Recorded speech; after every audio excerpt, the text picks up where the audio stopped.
So wargames is something offered by OverTheWire as sort of a way to practice Linux stuff. And well, since I want to become a Linux guru sounds weird. I just want to get better at Linux and hacking in general. So I thought this was one way to start. So yeah, we're gonna dive right in. And yeah, wargames is offered by the OverTheWire community. Can help you in practice. Yeah, we've already gone through that and stuff. So the first game we're going to play is called Bandit. So each game has its own SSH port. So for those who don't know what SSH is, imagine using remote desktop or to control a computer that's far away. So if your computer is like a locked house, SSH is sort of a secure tunnel that lets you open the front door of another house across the world using a special key so that you can go inside and do things there without physically being there. So yeah, let's say there's a computer in Canada and you're somewhere in, I don't know, flipping Europe. So SSH will let you sit in front of the Canadian computer as if you're right there, typing commands and running programs, all through an invisible wire that no one can spy on.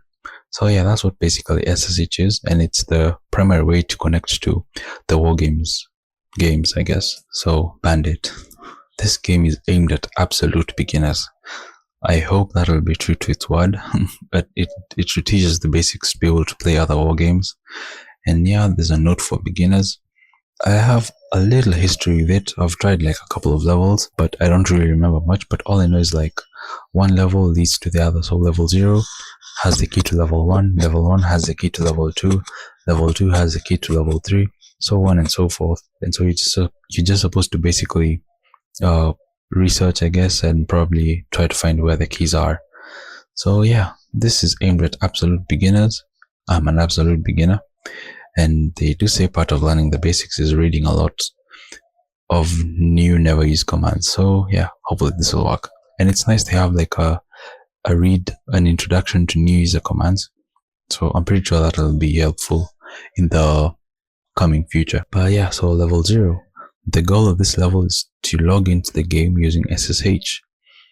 So basically you need to know the host you need to connect to. So back in the analogy I used, the computer in Canada is the host. So this bandit.labs.overthewire.org, that's basically our host on port 2220. You'll probably understand more as I continue to do things. Yeah, so I'm going to copy their name or the host, paste it there, and boom, just say yes here. Basically sort of an authorization. And oh, I didn't specify the port, I think. Yeah, so I'm just going to do that. See, it says you're trying to log in port 22 and it's supposed to be 2220 as OverTheWire said. Oh, it looks like we're in. Oh, enjoy your stay, blah, blah, blah. All right, so ls is basically a command to list. ls literally means list. So when you list, it shows you the sort of files that are located in the computer. So the file is called readme. So cat is a command in Linux that basically opens a file. It's sort of like now when you enter a room, when you ls, it shows you everything in the room, and when you say cat, you go to a book and you open it. So cat basically reads the files. So cat readme, congratulations on the first steps. The password you're looking for is, yeah, that's the password right there. So I'm going to do this early and probably copy and paste the password in Notepad so that I have a record of all the passwords. I think it was in the warnings over there. Yeah, so level 0 password right there. So this is the one you're going to use to access level 1. Okay, so level 1. So the password, okay, we've already done that. Level 0 to level 1. So yeah, create a file for notes and passwords. Already done that. Now to go to level 1, you just need to change the bandit to bandit 1 and you'll be able to access the first level. So just paste the password you previously had and we're in. So ls, it's just a single dash. At this point I had to check like how to read dash files, I think, because saying cat and just dash didn't work. How to open dash files. So it just looks like we just have to say // dash. Yeah, that's a mouthful. Well, yeah, we're gonna go ahead and try that. Cat // oh, I put a space. Boom, and there's a password. Alright, on to level 2 now. So I'm just going to paste the password I found in level 1. So I hope by this time you guys are getting the gist of how these games go. So yeah, I'm just gonna clear all this. Clear basically clears the terminal. Yeah, okay.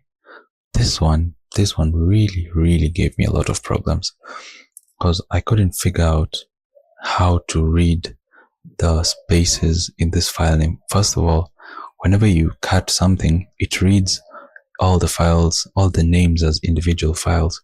So it's going to read cut spaces, cut in, cut this, cut file name, and all this is one file. So this is a very unconventional way of naming files, and it gave me a huge headache. So I'm just going to Google probably for help, because I have no way in hell, I have no idea how to do this. Okay, as you can see here, I was really trying a lot of things. I was really trying to figure out how to just read the spaces in file name. At some point I thought it's just supposed to be one dash, but yeah, I really tried a lot of things. I was on so many forums just trying to learn how to read this, but eventually I found out you're supposed to use quotes. Okay, so I tried to use quotes, but it says it's an unrecognized option. Another problem. So I even tried the backslash method. Okay, yeah, so after a lot of Googling, I just decided to give up for a bit because also my machine was running a bit slow. So I decided to just close it and come back after a few minutes. Okay, we are back. So as you can see, I was trying to wrap them inside quotation marks, but yeah, still nothing. I was really trying everything at this point. At this point, I felt like I was going to give up. But I decided to push through and continue doing my research. At this point, I literally thought I was going crazy because I was directly pasting the stuff I was seeing on the internet and it still wasn't working. Oh my god, you will not believe what the problem was. So basically, when you say cut dash dash, you want to say there's an option, but in this way now, I was saying whatever is after this is not an option. So just read it as one file.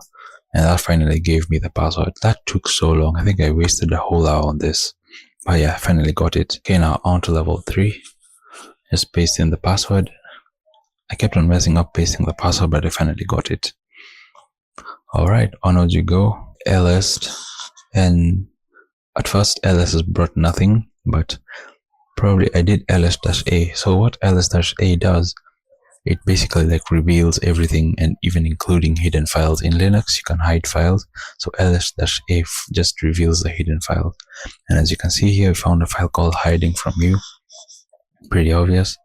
So cat ... hiding from you, and there we go. There's a password right there.